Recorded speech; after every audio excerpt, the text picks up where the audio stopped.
गुरु के सबके आनंद में आया बाबल खुश दादी माया। गुरु के सबके आनंद में ये खुशा भय तो मथे दादी माया। नाम जो सचो सो तो कयो, नाम जो सचो अनंत बाबल रसम के पहचो कयो। सतगुरु सामरा तोखे पाए मां सब कुछ पातो।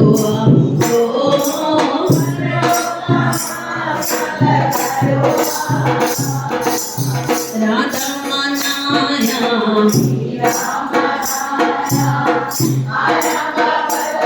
जिंजारी माया।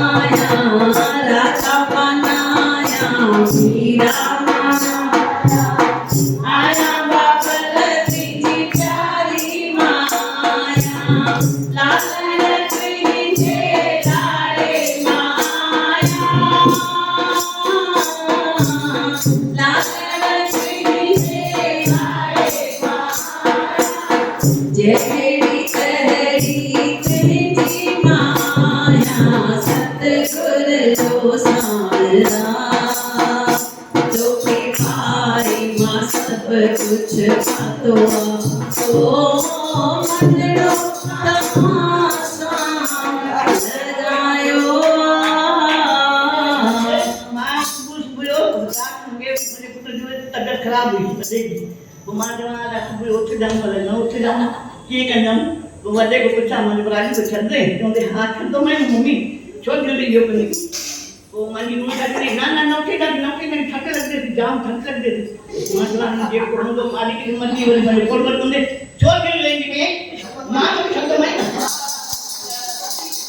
आपके कोचिंग माने मिली तो खेना कौन मिली तो खेना नहीं कौन ये को मुंडो ना रिक्शा आया है पर अन्य मुख्य मंदिरों बाबा में मुझे फोटो किया तो दे मम्मी क्या रे मंदिर ना मंदिर नहीं करता बाबा माता कट पानी चाले हुई चाहे जो बाबा बना तो क्या के पहुंची है मैं मां तो बापे मनी खजो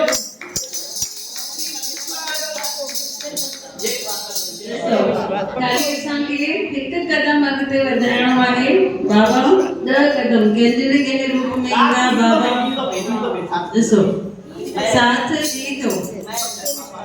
अंकल जेठा अंकल हूंदा हुआ डेली 7 बजे ते आरती ते पहुची वेंदा हुआ।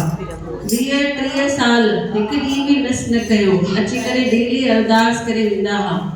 चङा उन्हनि जे मथां माण्हुनि केसिस विधा वीचारा वेंदा हुआ कोर्ट में। ख़ाली उहे ॾींहुं एब्सेंट हूंदा हुया जिते जिते वेंदा हुआ पर बाबा ते पूरो विश्वास हुयो। असांजी नानी असां नंढा हूंदासीं असां बि हिकु ॾींहुं ईंदासीं पोइ हिकु ॾींहुं गायब थी वेंदासीं।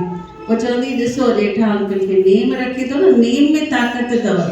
कुझु पाइणो आहे त पाण खे छा खपे नेम खपे।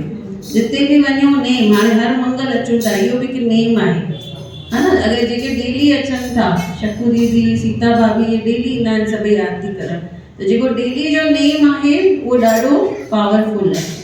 उन डेली जे नेम में असां जेको गुरू असांखे बाबा ज़रूरु ॾींदा। जलगांव में सभई लेडीज़ डेली ईंदियूं आहिनि मंदिर। हिकु बि लेडी न आहे जेका न ईंदी हुजे। डेली उन्हनि जो अधु कलाक अची सेवा बि भॻती ते बि ईंदियूं आहिनि पर सेवा ते बि।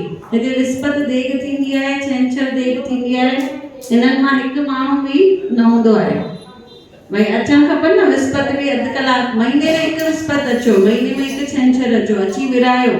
ठाहिण नथो पुॼे विरायो। जंहिंखे ठाहिण ईंदो हुजे उहो ठाहे। जेंट्स ईंदा आहिनि वीचारा सेवा करण लेडीज़ सां नथो पुॼे।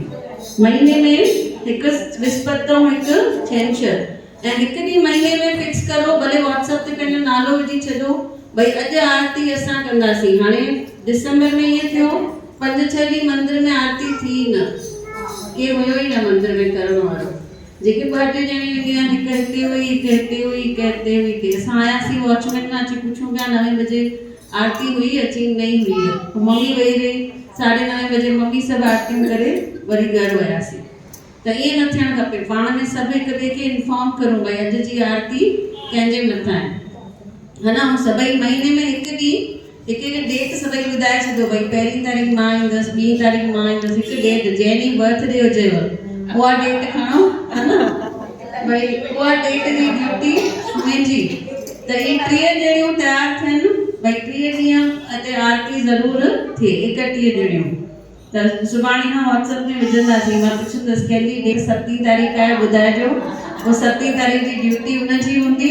पाण नथा अची सघो ॿिए कंहिंखे मोकिलो, पर ज़िमो खणो भई ॾिसो अॼु आरती थी आहे। इहो हिकु जवाबदारी जो कमु आहे, है न। बाबा जे दर ते आरती डेली थियणु खपे। ऐं देग जॾहिं थिए थी तॾहिं बि अची पंहिंजो सेवा कयूं ऐं पंहिंजो भाॻ ठाहियूं। सेवा कंदासीं त भाॻ ठहंदो न, न त कीअं घर वेठे कमु न थींदा। पाण खे घर छॾे सेवा करनी आहे। बोलो बाबा हरदास राम राम राम एक राम राम एक राम